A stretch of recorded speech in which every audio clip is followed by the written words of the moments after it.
மீசையை முறுக்கி வரான் முச்சந்தியில் நடந்து வரான்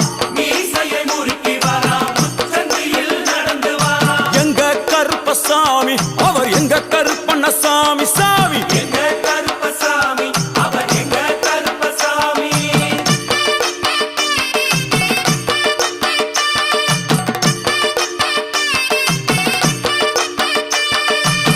பில்லாளி வீரனுக்கு வீரமணி கண்டருக்கு